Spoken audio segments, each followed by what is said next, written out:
قام ولدك؟ نايم بداره. للحين نايم؟ ما تروحين تقومينه؟ خليه يشوف رزقه، اذا ما يبي يشتغل وياي يروح يشوف له شغله ثانيه، بس ترى بعده وكسل. ان شاء الله انا اقوم. اذا ما بتقومينه بروح اقومه. لا انا بقوم. سام، هذا اللي نايم في داره؟ بطريقتك هذه انت اللي بتخربينه.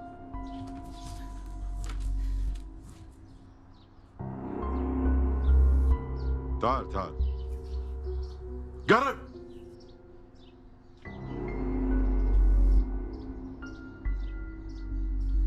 خير يبا. من وين جاي؟ كنت عند الربع. ومن هذيل ربعك اللي تسهر وياهم كل ليله؟ انا اعرفهم، عيال حلال. نعيمه، اسمع يا اخي، ما تشوفني واقف اكلمك؟ يبا قلت لك انا وين كنت فيه؟ قلت لك كنت سهران مع الربع، تو هذا انا قدامك الحين. ما تستحي على وجهك تكلم ابوك بهالكلام هذا؟ انا ريال الناس كلها تحترمني وتحشمني، وراس مالي ولد واحد اللي هو انت. بدل ما توقف وياي وتساعدني وتساندني في شغلي، تقوم تفسفس فلوس اللي تعبت عليها. من قال الحكي يبا؟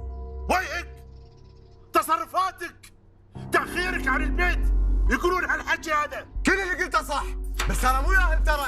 حاسبيني على الطلعه والجايه وقاعدين لي بالحبسك بالمواطير، جاسم متى يا جاسم متى راح. يبا مو عيشه هذه. لا تطقه مالك حق الطقه. امس دار كيف صار ما له دار، ما له مكان في هالبيت. مالي قاعد لك فيه اصلا، ومخلي لك اياه ترتاح فيه بروحك. شو العيشه هذه؟ ما تستحي على وجهك، ما تستحي. انت وين على ابوك؟ يما تعال هذا السويج، ماكو سياره.